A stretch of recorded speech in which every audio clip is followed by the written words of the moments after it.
I think it fitting to start with a quote that really describes the whole mood of Gatsby, the Great Gatsby. So it's maybe a half-pager. So this, the narrator, Carraway, what's his name again? Nick yeah. Carraway, comes to the house of Tom Buchanan and Daisy. And Daisy, of course, is the great love of J. Gatsby. A breeze blew through the room, and this is a big house, of course. Blue curtains in at one end and out the other like pale flags, twisting them upwards the frosted wedding cake of the ceiling, and then rippled over the wine-colored rug, making a shadow on it, as wind does on the sea. The only completely stationary object in the room was an enormous couch on which two young women were buoyed up as though upon an anchored balloon. They were both in white, and their dresses were rippling and fluttering as if they had just been blown back in after a short flight around the house. I must have stood for a few moments, listening to the whip and snap of the curtains and the groan of a picture on the wall. Then there was a boom as Tom Buchanan shut the rear windows, and the caught wind died out about the room, and the curtains and the rugs and the two young women ballooned slowly to the floor. Slight jump. And the girls then say hello, and then the other girl, Daisy, made an attempt to rise. She leaned slightly forward with a conscientious expression. Then she laughed, an absurd, charming little laugh, and I laughed too, and came forward into the room. I'm paralyzed with happiness. And you know, when you look at the front page here of this edition, Wordsworth Classics, this is kind of what you think the book is about. 1920s and jazz and tap dance or what have you, and you know, slim women over, you know, with too much makeup.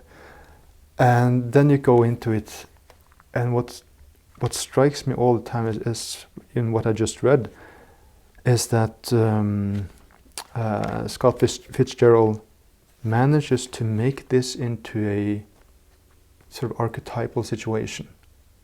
All the descriptions of how these women are as balloons that you know, land again after this wind has gone through, and how they are just, you know, as those curtains were just blown by that wind.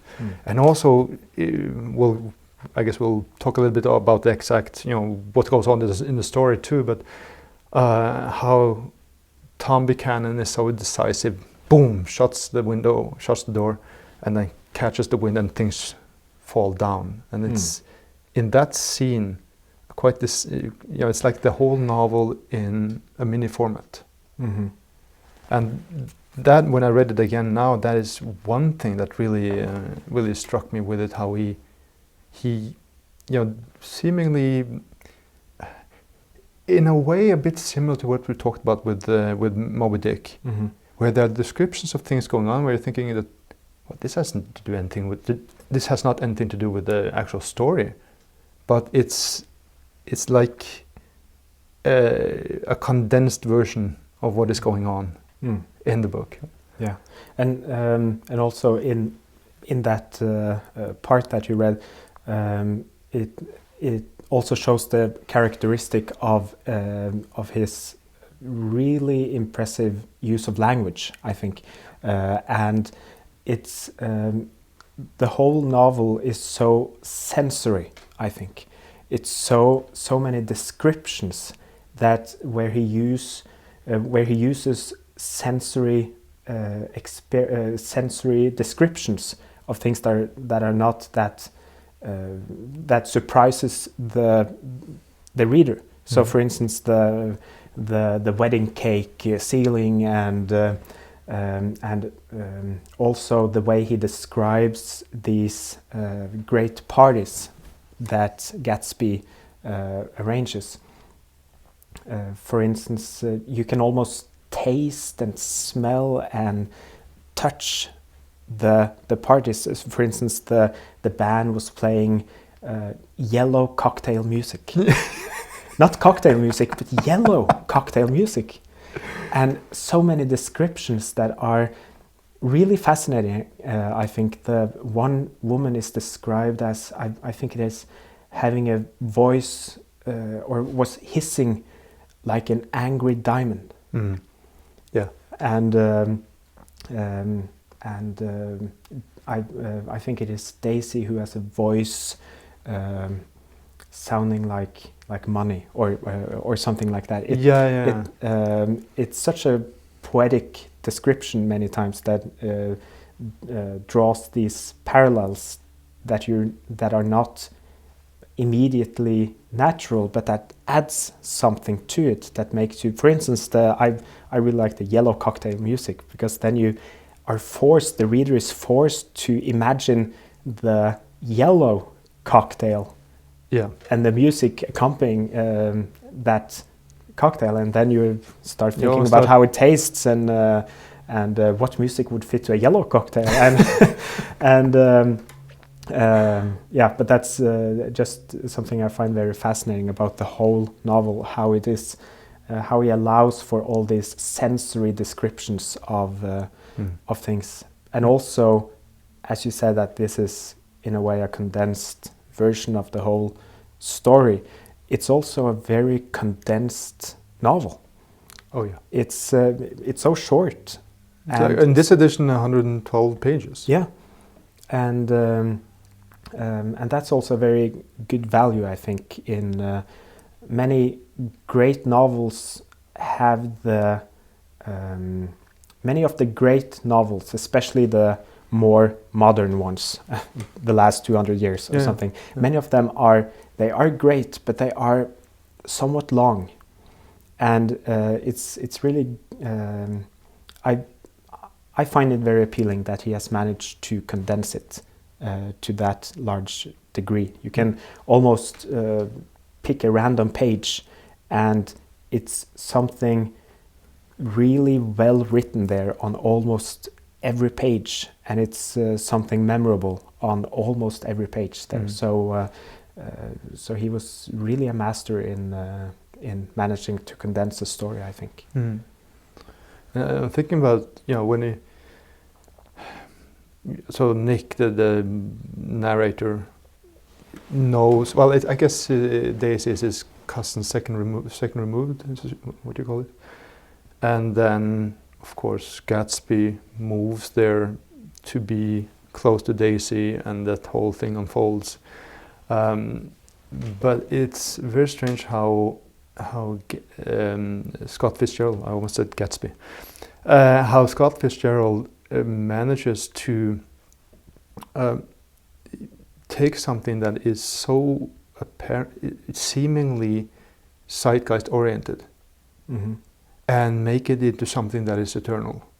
Yeah, I mean, in some way, I think you could compare it to Andrew Wyeth, who paints these things that are, more, you could say, from a specific time, but he makes them more eternal. I mean, the thing that and now we're sort of talking about how he uses language and how he creates these images, and why a short book can seem so grand.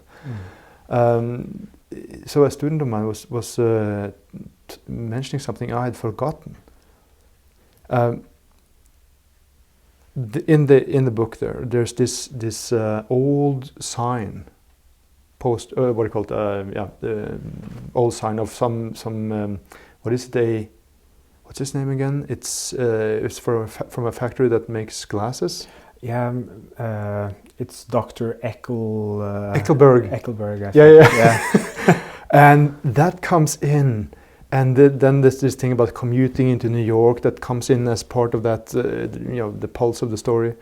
And when you take the train into New York, that sign is there, and apparently it's quite faded, so there's really no eyes there anymore. Whoa!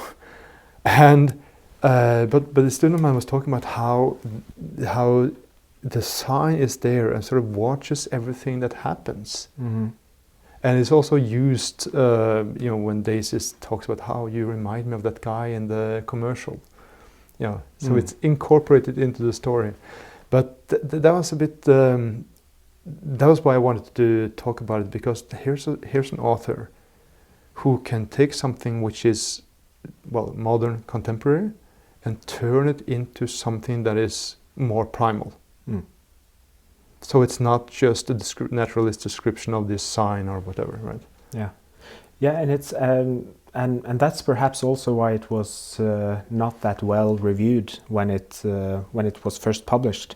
Maybe because many of the critics didn't manage to see past that that contemporary outlook, that it was about the fashionable society and about the shallow. But you read about that? What the critics said, or?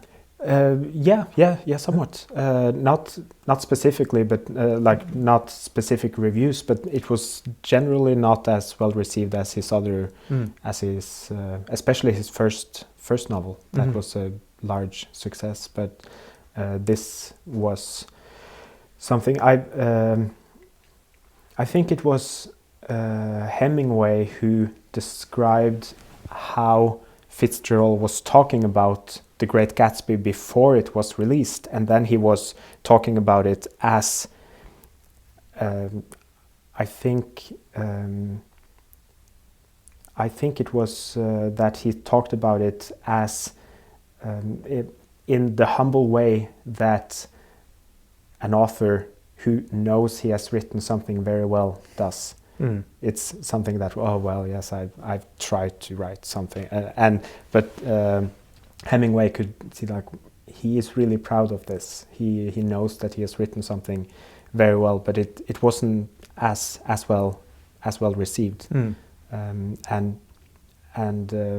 that is probably because I would say probably because he wrote about exactly those things that was in the popular magazines about the fashionable society and people using a lot of money, throwing large parties. And as you said, when looking at the cover, you think that is what the book is about. Absolutely. Yeah.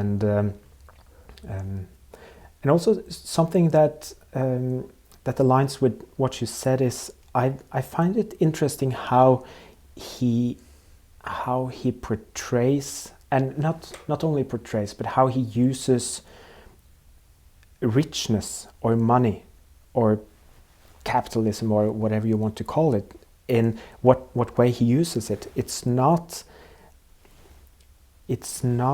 as much as something moralistic, I would say, although there are aspects of it. Of course, you can see the with this commercial with the spectacle. Eckelberg. Yeah, Eckelberg. Dr. Eckelberg. Looking over the Valley of Ashes, and you see all the poverty, and that creates a sharp contrast to the really hedonistic parties that are thrown, and people that have more money than they know how to use them. But still, it's not the same kind of moralism as in so many other novels that portrays very, very rich people and people that are obsessed with position and money. So if you compare Fitzgerald to Dickens, for instance, as you know, I love Dickens, but he has a more he has a different take on money. Money can be corrupting. And you see although you have, what was his name in Oliver Twist, who saves Oliver Twist and takes care of him. Yeah. Right, so yeah, definitely. But there's also an element of how money can corrupt you. In, of course, we all know in Dickens. Yes. In Dickens, Ebenezer Scrooge, Great Expectations, and God. But well, just on that note, if I may interrupt.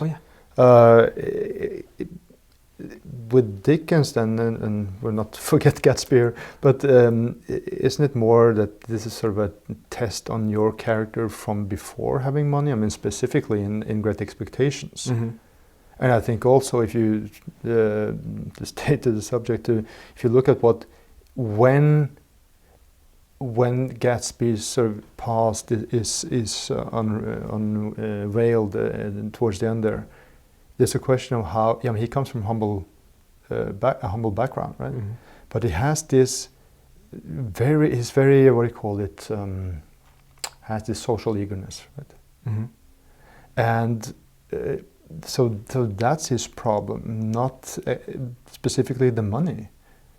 Yeah. Right. Yeah. And that's what I find interesting is that although there are aspects, of course, that is a kind of a critique, and there are also aspects in Dickens that, of course, people can have a strong character and manage to not be corrupted by money. But I would say that money in Fitzgerald is more of a neutral. It's used in a more neutral way. So, for instance, you see Gatsby himself. He just uses the money as a tool to reach, to regain the love of Daisy and to recreate the past. And you see Daisy is portrayed as being shallow because she is more obsessed by this money, but it's not the same. It's more neutral, I would say, because it's not the same way of people being affected that much of money. It's just used as a literary tool to show their characters. That Gatsby, although he lives his whole adult life trying to gain money in a criminal manner and in a obsessive way, trying to be rich, he's not corrupted by the money. It's just used as a tool, and you learn about his character that's not important to him. It's just a means to an end. Yeah, because he does. I mean, suddenly the party stop. And it is because there's some sentence about how Daisy apparently showed some kind of disapproval, or he picked that up very quickly. That okay, so then it just stops completely when that happens, and it's also similar, or there's a similarity to what you're saying in that when you read the book, you think it's about people being bored. Yeah. That you think, because they're like in that scene, there's a lot of instances there. Just they could do whatever. Things that seem to not really matter to them.